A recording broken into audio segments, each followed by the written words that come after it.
إنا لننصر رسلنا والذين آمنوا في الحياة الدنيا ويوم يقوم الأشهاد يوم لا ينفع الظالمين معذرتهم ولهم اللعنة ولهم سوء الدار. Dan Nabi SAW juga berpuasa. Dan Nabi SAW juga bersabda dalam hadis yang lain yang berkaitan dengan bulan Ramadan, kata Nabi, sumu li ru'yati wa aftiru li ru'yati fa in ghubbiya 'alaikum fa akmilu 'iddata sya'ban 30 wa fi riwayah fa in ghumma 'alaikum fasumu 30 yawma. Nabi SAW bersabda, puasalah kalian karena melihat hilal, dan berbukalah kalian karena melihat hilal. Apabila kalian tidak dapat melihat hilal tersebut karena tertutup, tidak jelas, maka sempurnakanlah bilangan Sya'ban sebanyak 30 hari. Dalam riwayat lain, apabila kalian tidak bisa melihat hilal tersebut, maka puasalah, sempurnakanlah puasa Ramadan selama 30 hari.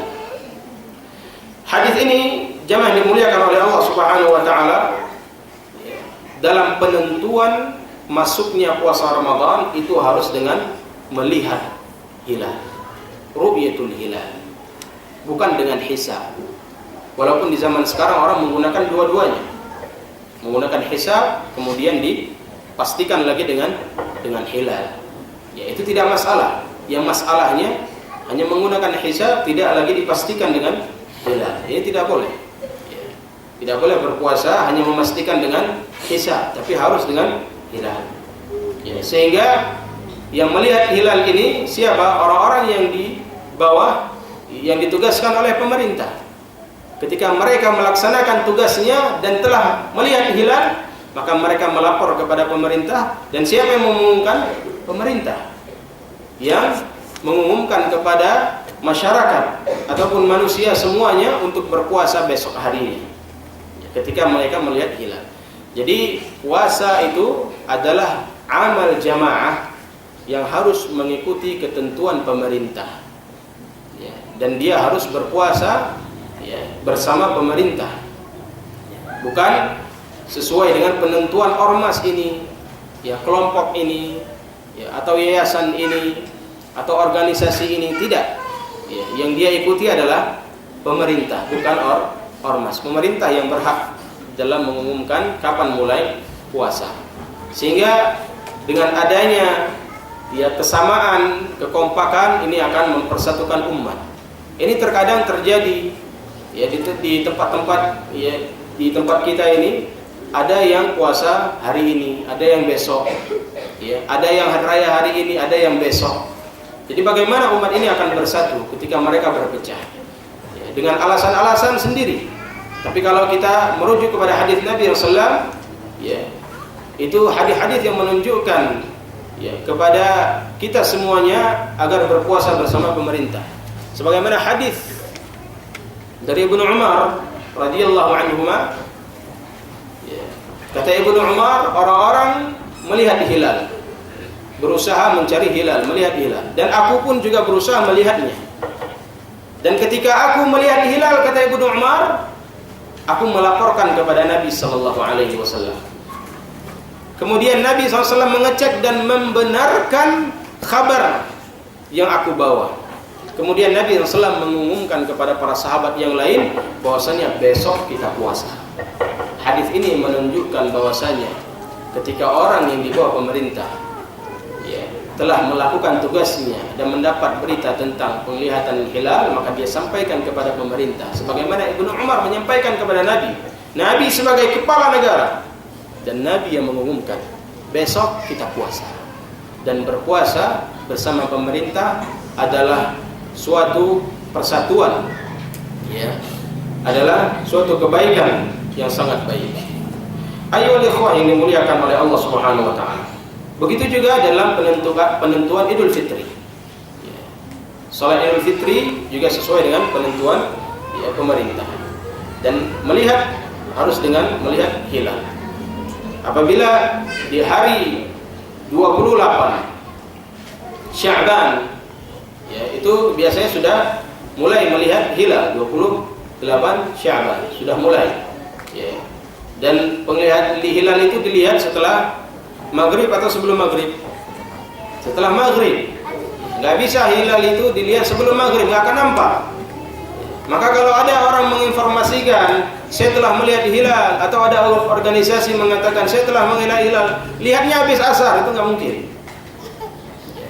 Makanya pengumuman adanya hilal itu diterbitkan setelah Isya biasanya. Itu yang sudah fix.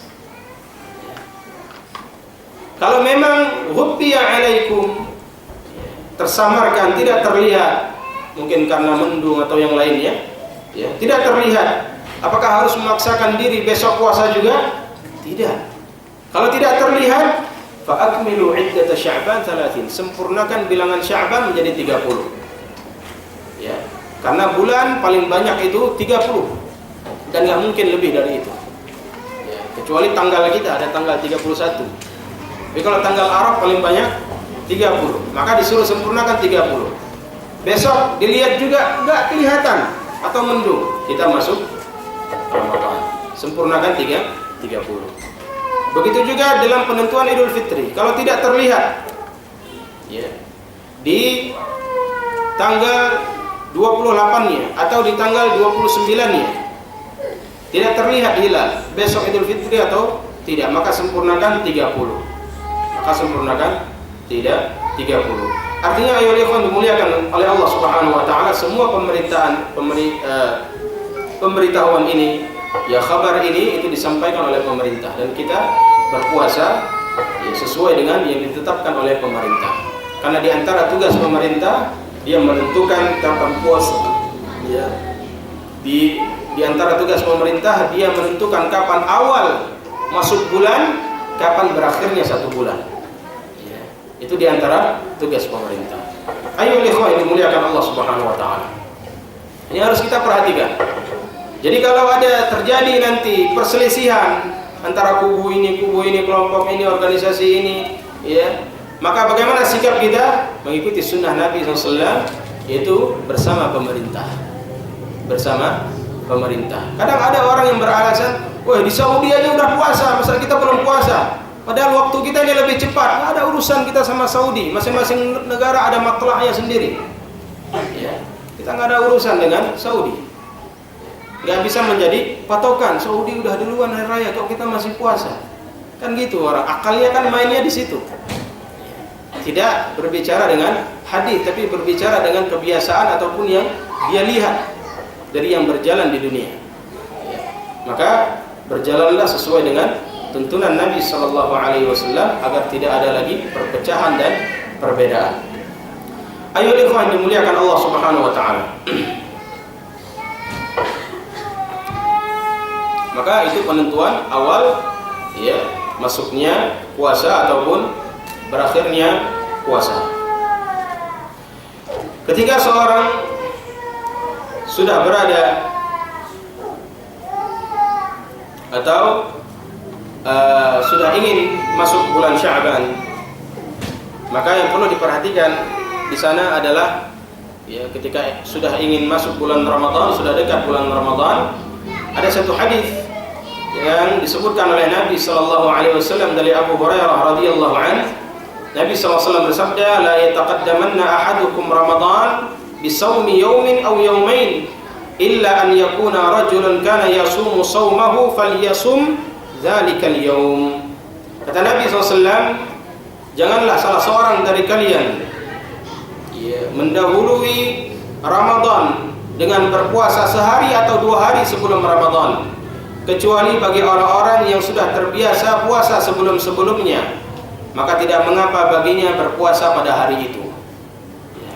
Jadi misalkan, ya, lusa Ramadan, hari ini kita puasa atau besoknya puasa, ya, atau, ya, di hari apa yang di tempat kita masyhurnya hari megang, ya, ingin berpuasa, maka tidak boleh mengkhususkan hari tersebut sehari atau 2 hari sebelum Ramadan puasa. Ada larangan khusus dari Nabi SAW.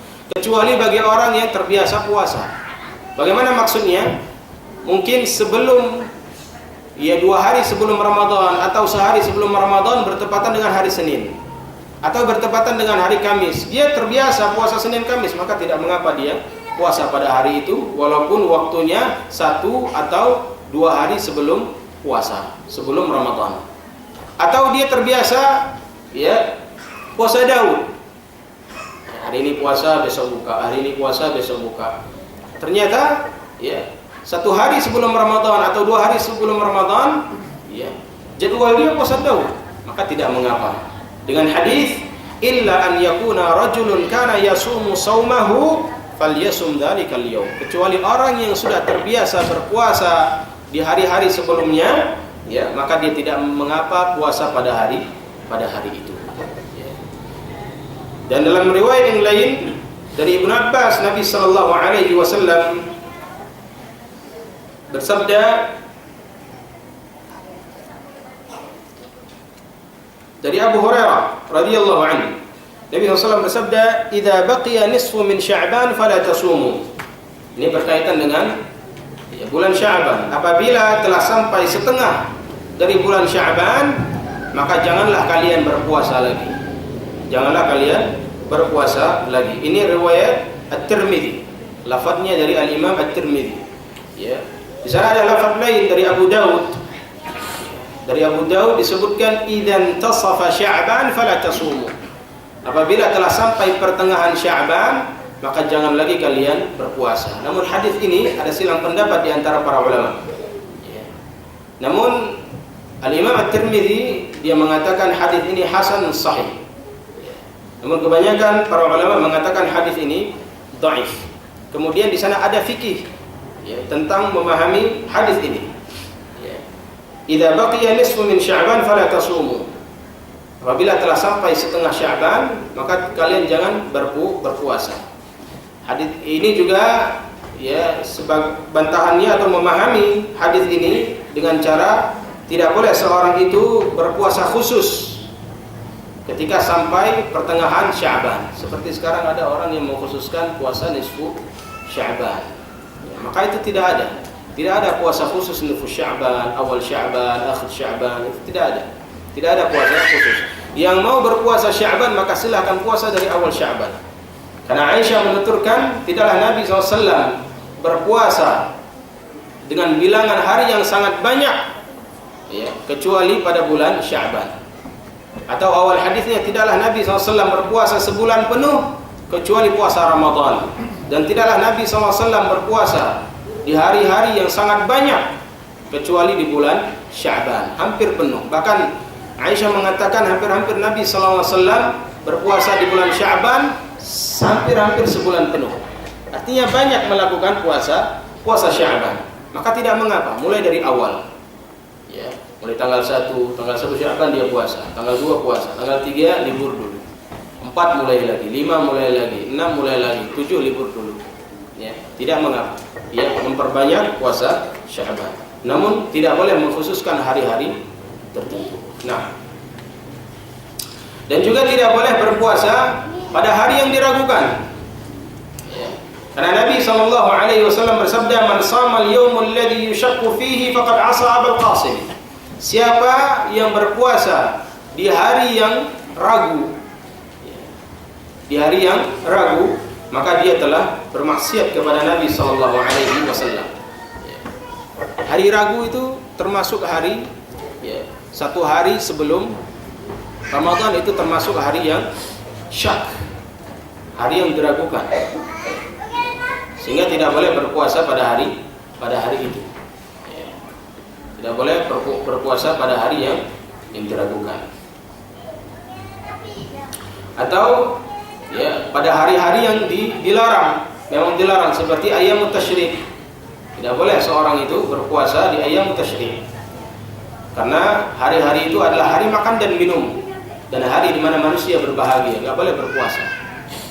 Idul Adha itu hari pertama sampai hari keempat enggak boleh seorang berpuasa. Karena hari itu adalah hari makan dan minum, dan hari di mana kaum muslimin berbahagia. Tidak boleh seorang berpuasa pada hari tersebut. Ayolah ikhwah yang dimuliakan Allah Subhanahu wa taala. Nah, setelah kita mengetahui bagaimana masuknya bulan Ramadan, maka kita mulai berpuasa. Mulai berpuasa. Diawali dengan salat tarawih malamnya. Ya, malamnya ya kita langsung ya mendirikan atau mengerjakan salat tarawih. Masalah salat tarawih, tata cara salat tarawih, Nabi sallallahu alaihi wasallam juga telah menyebutkan tata cara salat tarawih, yaitu atau yang disebut dengan qiyamul lail atau qiyamul Ramadan. Dan Nabi SAW sudah terbiasa salat malam, bahkan disebutkan oleh Aisyah, karena Nabi sallallahu alaihi wasallam yaqumu minal lail hatta tatafattar qadamah. Ya. Faqultu lahu lima tasna' hadha ya Rasulullah? Lima tasna' hadha ya Rasulullah wa qad ghufira laka ma taqaddama min dhanbika wa ma ta'akhkhar? Qala afala akuna 'abdan syakura? Muttafaqun alaih. Nabi SAW pernah salat ya, suatu malam sampai kedua kakinya bengkak. Sampai kedua kakinya sakit. Dan Aisyah berkata kepada Nabi SAW, ya Rasulullah, kenapa engkau salat sampai demikian? Bukankah Allah Subhanahu wa ta'ala telah mengampunimu dosa-dosamu yang telah lalu maupun yang akan datang? Maka Nabi SAW mengatakan, afala akuna 'abdan syakura? Apakah aku enggak boleh menjadi seorang hamba yang bersyukur? Jadi cara bersyukurnya Nabi SAW itu dengan meningkatkan amal, ketakwaan kepada Allah Subhanahu wa taala. Adapun ya masalah salat tarawih, bagaimana tata cara salat tarawih disebutkan dalam hadis Ibnu Umar, anna Nabi sallallahu alaihi wasallam qala salatul lail mathna mathna fa idza khifta as-subha fa autir bi wahidah. Nabi SAW mengatakan salat malam itu 2 rakaat. Apabila kalian khawatir akan masuk waktu subuh, maka witirlah 1 rakaat. Hadis ini muttafaqun alaih. Jadi asal salat sunnah malam itu 2 rakaat. Tata cara yang benar. Dan juga dari Ibnu Umar, kebiasaan Nabi SAW itu salat malam 2 rakaat, dan beliau witirnya 1 rakaat. 2 ya sampai 10, kemudian witir 1 ya, witir 1. Jadi ini juga tata cara salat Nabi sallallahu alaihi wasallam di dalam atau di luar Ramadan ya, di dalam Ramadan atau di luar Ramadan.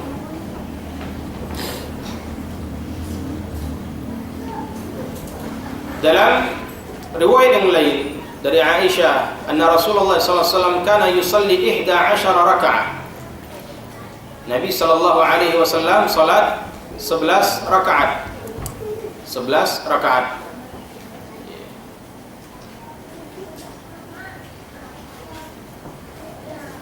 Dan dalam riwayat lain dari Aisyah juga, maka Rasulullah sallallahu alaihi wasallam yazidu fi Ramadan wala fi ghairihi ala 11 raka'ah yusalli 4 fala tas'al an husnihinna wa tulihinna thumma yusalli 4 fala tas'al an husnihinna wa tulihinna thumma yusalli 3 faqultu ya Rasulullah atanamu qabla an tutir faqal ya Aisyah inna 'ainayya tanaman wa la yanamu qalbi.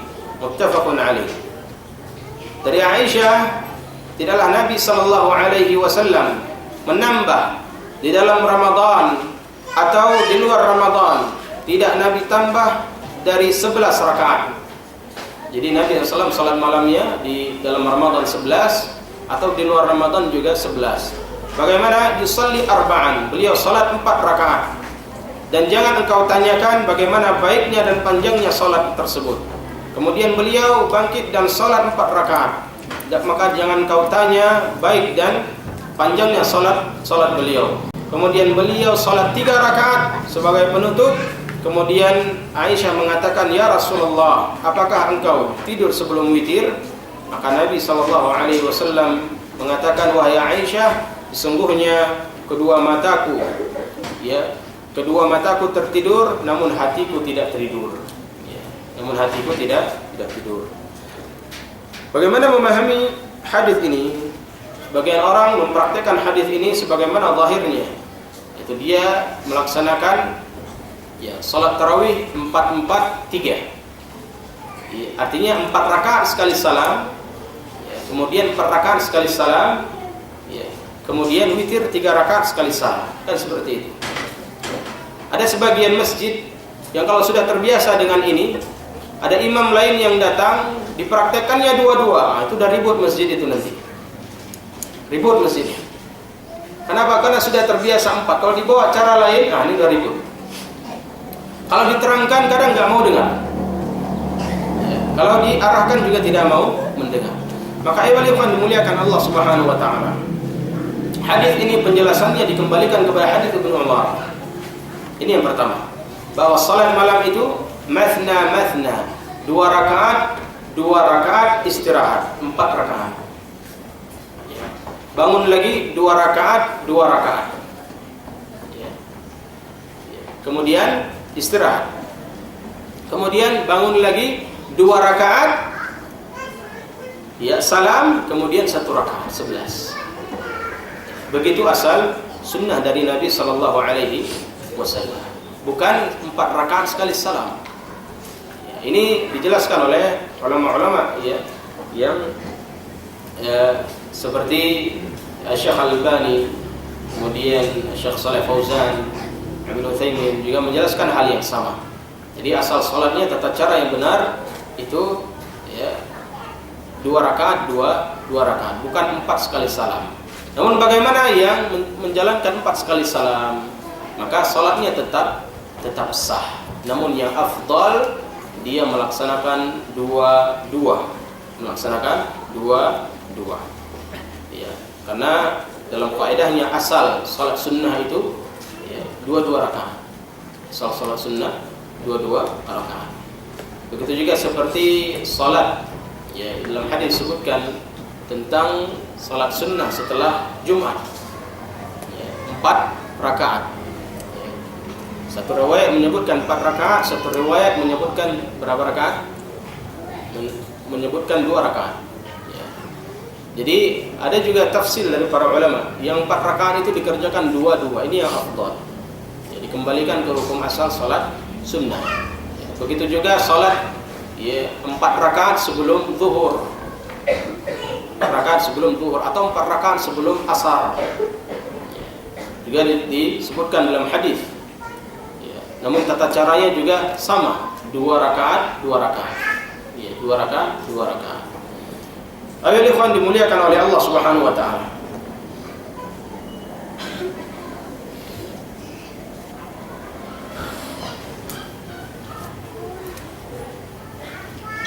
Ini diantara cara salat malam.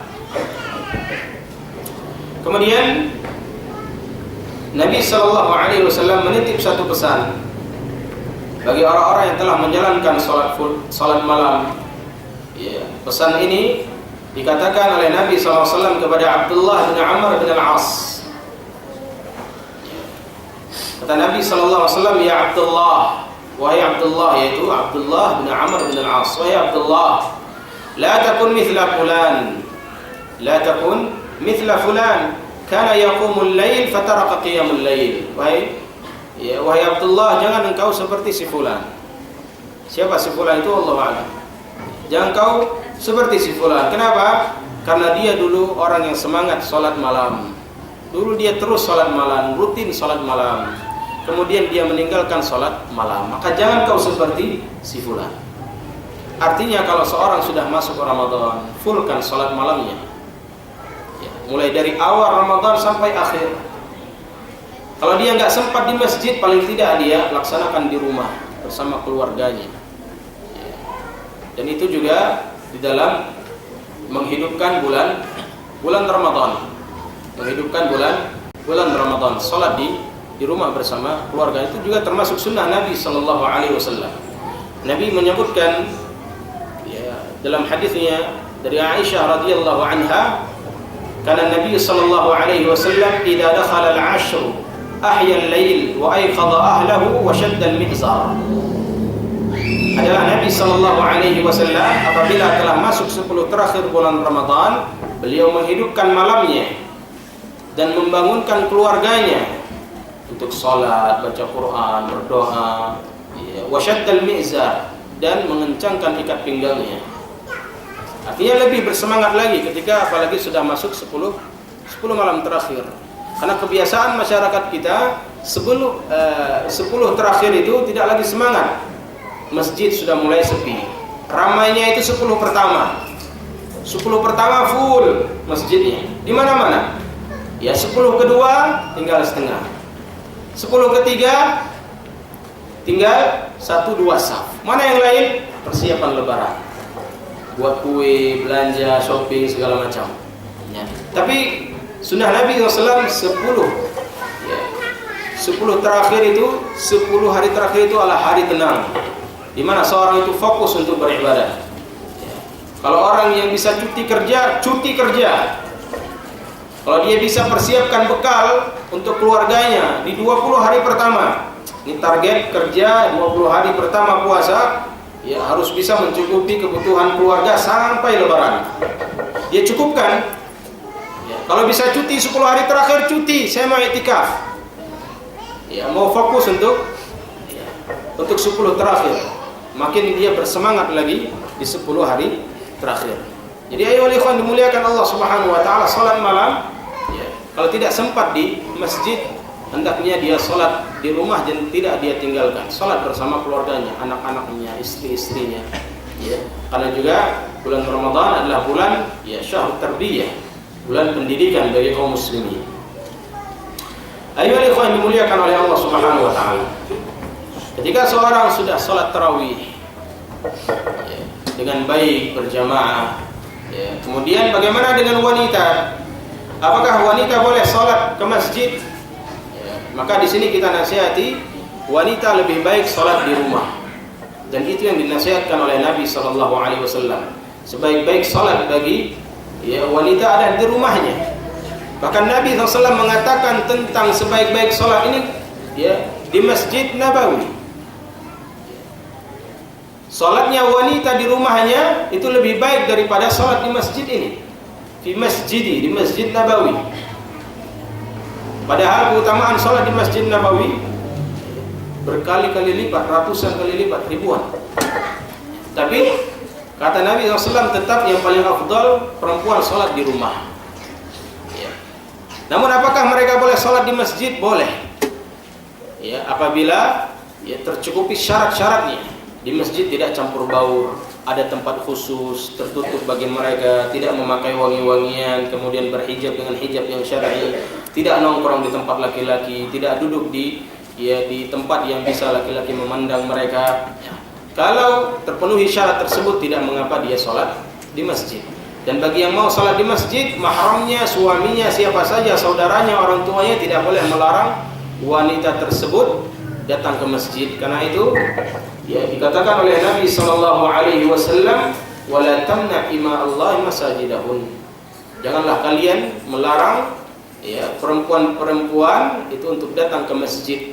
Ya, jangan kalian larang mereka. Tapi harus tetap diperhatikan syarat-syaratnya. Ya. Jadi bagi yang wanita mau salat tarawih mungkin di masjid boleh. Namun tetap kita ingatkan yang paling afdal di rumah, karena dia juga akan mendapatkan keutamaan yang sama sebagaimana keutamaan seorang laki-laki yang salat di masjid. Jamaah dimuliakan Allah Subhanahu wa taala. Kemudian setelah itu kita melakukan sahur. Dan sahur termasuk sesuatu yang disyariatkan, yang diperintahkan oleh Nabi sallallahu alaihi wasallam. Nabi bersabda dari hadis Anas, "Tasahharu fa inna fis sahuri barakah." Ya. Kata Nabi SAW, makan sahurlah kalian, karena sungguhnya di dalam makan sahur itu ada keberkahan. Ada keberkahan di dalam makan sahur. Hadis ini diriwayatkan oleh Imam Bukhari dan Imam Muslim. Ya. Yang perlu diperhatikan tentang makan sahur. Kapan waktu makan sahur? Kapan waktu makan sahur? Makan sahur itu ditunjukkan dalam hadits Ibnu Umar. Dia berkata, "Kana li Rasulillah sallallahu alaihi wasallam muadzinan, Bilal wa ibn Ummi Maktum. Faqala Rasulullah sallallahu alaihi wasallam, inna Bilalan yu'adzin bilail, fakulu washrabu hatta yu'adzin ibn Ummi Maktum." Kata Nabi sallallahu alaihi wasallam, kata Ibnu Umar, adalah Nabi sallallahu alaihi wasallam mempunyai dua orang muadzin, dua orang tukang azan. Yang pertama Bilal, yang kedua Ibni Ummi Maktum, seorang yang buta. Maka Nabi sallallahu alaihi wasallam bersabda, sungguhnya Bilal itu mengumandangkan azan di malam hari.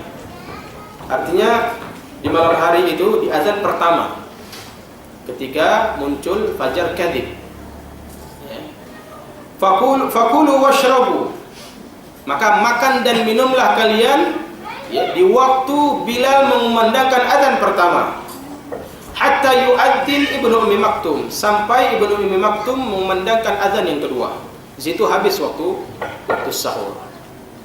Jadi hanya jarak yang sebentar saja, sehingga Zaid bin Thabit dia mengatakan, tasahharna ma'a Rasulillah sallallahu alaihi wasallam, thumma qumna ila shalah. Qila kam kana bainahuma? Qala qadru 50 ayah, muttafaqun alaih. Kata Zaid bin Thabit, dulu kami pernah sahur, makan sahur bareng dengan Nabi sallallahu alaihi wasallam. Kemudian setelah sahur kami salat subuh berjamaah bersama Nabi sallallahu alaihi wasallam. Kemudian ditanyakan kepada Zaid bin Thabit, wahai Zaid bin Thabit, kam kana bainahuma? Berapa jarak antara makan sahurnya Nabi, antara kalian makan sahur dengan waktu salat? Maka Zaid bin Thabit mengatakan, kira-kira seperti orang membaca 50 ayat Quran. Itu waktu sahurnya. Kira-kira orang baca 50 ayat Quran, ayat yang standar lah, jangan yang pendek. Misal Al-Baqarah 50 ayat, kira-kira berapa menit? 15 menit. Kita katakan 15 menit paling lama itu. Paling lama. Karena orang bisa mengkhatamkan satu juz 20 sampai 25 menit. Ini 50 ayat. Mungkin 15 menit. Jadi jaraknya itu 15 menit. Nah, disitulah waktu sahur. Misal kalau azan di tempat kita ini misal jam 5 tepat, jam 5 pas subuh, maka kita sudah bisa mulai makan setengah 5. Mungkin setengah 5 udah siap-siap. Jangan sahurnya itu jam 3. Kadang ada kebiasaan orang sahurnya jam 3, atau jam 3 orang udah teriak-teriak di luar. Bangunin orang sahur jam 3, bayangkan. Itu lagi nyanyi-nyanyi orang tidur. Atau sebagian orang lagi beribadah, dia sibuk teriak-teriak, pakai kentongan lagi dan yang lain-lain, pakai mic lagi. Ini mengganggu. Maka kalau mau sahur paling lama itu setengah jam lah sebelum azan kedua. Qadru 50 ayat. Kira-kira seperti 50 ayat yang kita baca. Tidak lama-lama sahur itu. Dan sampai kapan? Sampai kita mendengar azannya Ibnu Ummi Maktum. Itu sesuai dengan ayat, wa kulu washrabu hatta yatabayyana lakumul khaytul abyadu minal khaytil aswadi minal fajr. Makan dan minumlah kalian sampai kapan? Sampai jelas waktu fajar. Itu azan kedua. Maka ketika sudah azan kedua itu nggak boleh makan lagi. Makanya harus lihat jam, harus lihat waktu fajar, waktu subuh. Kalau memang sudah hampir stop makan, nanggung sedikit lagi, sudah stop aja. Daripada mudarat puasanya. Makanya harus bisa perkiraan. Kalau ini, nggak cukup lagi ini kalau makan. Ya sudah, makan kurma aja. Minum air, atau makan beberapa potong roti, atau minum air saja, yang penting ada sahurnya, niat dia sahur. Gak sempat lagi makan, atau apalagi belum masak, gak ada apa-apa, harus gak sempat lagi. Masak super mie pun gak sempat lagi, buat teh, teguk aja yang putih, daripada memudaratkan puasanya. Jadi jangan berlama-lama. Ayo ikhwah yang dimuliakan oleh Allah Subhanahu wa taala. Dan makan sahur itu disyariatkan dan disunahkan, termasuk sunnah yang besar. Karena dia sebagai pembeda antara puasa kita dengan puasanya ahlul kitab. Puasanya ahlul kitab mereka tidak ada sahur. Tidak ada sahur. Namun kita puasa kita disyariatkan dengan sahur. Ayo ikhwan dimuliakan oleh Allah Subhanahu wa taala. Jadi sunnahnya itu mengakhirkan sahur. Dan kebalikannya menyegerakan berbuka. Arti menyegerakan berbuka yaitu berbuka pada waktunya. Ya. Ketika masuk waktunya segera berbuka. Itu maksud menyegerakan berbuka. Bukan menyegerakan berbuka sebelum waktunya. Ya, buka jam 6, dia setengah 6 segera berbuka. Bukan seperti itu. Segera berbuka pas di waktunya. Kenapa? Sebagian orang ada yang ketika sudah masuk waktunya, mungkin dia lagi mandi, mungkin dia lagi belakang bersihin kebunnya, mungkin lagi di jalan, nanti aja tanggung sampai rumah. Ya. Gak boleh. Kalau lagi di jalan terdengar adzan, berhenti, minum dulu. Ya, dia minum dulu. Gak boleh dia tunggu. Ya, gak boleh dia mengakhirkan buka puasa. Karena Nabi SAW mengatakan senantiasa ya, umatku berada di dalam kebaikan selama mereka menyegerakan berbuka. Ayo ikhwan dimuliakan Allah Subhanahu wa taala. Jadi itu yang perlu diperhatikan adalah masa sahur. Adapun hadis tentang hadis yang apabila bejana makanan atau piring ada di tangan kalian, kalian mendengar suara azan, maka ambillah kebutuhan kalian. Makanlah yang ada di piring kalian, yang ada di tangan kalian, sampai kebutuhan kalian itu tercukupi dalam permasalahan sahur. Jadi hadis ini diperselisihkan oleh para ulama. Sebagian ada yang mendhaifkan, sebagian ada yang menghasankan. Namun kebanyakan para ulama mendhaifkan hadis ini. Hadis yang menunjukkan apabila sudah terdengar azan tapi piring masih di tangan Anda atau gelas masih di tangan Anda, maka ambillah kebutuhan Anda. Ambil hajatnya. Maka hadis ini derajatnya hadis dhaif. Hadis dhaif. Namun dijelaskan oleh para ulama, sekiranya hadis ini sahih, maka dalam memahami hadis ini adalah apabila muadzinnya itu mengumandangkan azan tidak pada waktunya. Kalau waktu azan subuh jam 5, dia azannya jam 5 kurang 5. Artinya cepat dia azan. Maka kalau kita mengetahui ini belum waktunya azan, tapi sudah azan, maka tidak mengapa kita makan. Tapi kalau memang itu sudah waktunya azan, tidak boleh kita minum. Itu kalau memang sekiranya hadis itu sahih, harus dipahami juga dengan baik, ya. Baik. Namun apabila dia makan ketika azan kedua sudah tepat waktunya, maka puasanya batal ketika itu. Karena dengan dalil ini yang kita bacakan tadi, makan dan minumlah kalian ketika Bilal mengumandangkan azan sampai Ibnu Ummi Maktum mengumandangkan azan kedua. Itu batas berarti. Seperti mana dalam ayat juga demikian. Wa kulu washrabu hatta yatabayyana lakumul khaytul abyadu minal khaytil aswadi minal fajr. Itu batas. Ketika dia melewati batas itu memudaratkan puasanya. Jadi juga harus memperhatikan jam ataupun waktu. Awalifan dimuliakan Allah Subhanahu wa taala. Kemudian perkara berbuka puasa, Nabi SAW bersabda dari Sahal bin Sa'ad, hadis yang kita sebutkan tadi, Nabi SAW bersabda, la yazalun nas bi khairin ma ajjalul fitr. Senantiasa manusia dalam kebaikan selama dia menyegerakan berbuka. Artinya menyegerakan berbuka, menyegerakan ketika memang sudah datang waktunya. Bahkan dalam hadis yang lain Nabi sallallahu alaihi wasallam bersabda, Allah Subhanahu wa taala berfirman, ahabbu ibadi ilayya a'jaluhum fitra. Hamba yang paling dicintai oleh Allah Subhanahu wa taala yaitu orang-orang yang menyegerakan berbuka. Orang-orang yang menyegerakan berbuka. Jadi berbuka pada waktunya. Dan berbuka itu dengan tanda azan. Ya, ini hukum asalnya berbuka dengan tanda azan. Ya, bukan beduk, bukan serune. Ya. Kalau sekiranya beduk di zaman dulu juga ada. Ya. Di zaman dulu juga ada. beduk-beduk seperti itu ada. Kemudian dihilangkan oleh Nabi SAW, diganti dengan azan. Karena orang-orang dulu beribadah juga dengan itu, memukul. Orang-orang Nasrani dulu, mereka untuk memanggil orang-orang datang ke tempat ibadah mereka itu dengan beduk, dengan pukulan. Kemudian Islam datang menggantinya dengan azan, dan itu juga dipraktekkan di dalam penanda berbuka puasa, bukan dengan beduk ataupun dengan serunai. Namun masalah tersebut ya juga apabila seorang berbuka dengan beduk atau serunai, harus bisa dipastikan beduk atau serunai tersebut tepat dipukul atau dihidupkan ketika waktu azan. Kalau azan itu memang jam 7 pas, maka beduk itu harus dihidupkan jam 7 pas. Tidak boleh jam 7 kurang 5. Hidupkan beduk dulu, muadzin makan dulu, buka puasa dulu. Nanti jam 7 pas baru azan, tidak boleh. Berarti dia telah membuat kerusakan. Sehingga korbannya adalah masyarakat. Terbiasa dengan beduk, dengan serunai, begitu dengar berharap-harap sudah buka.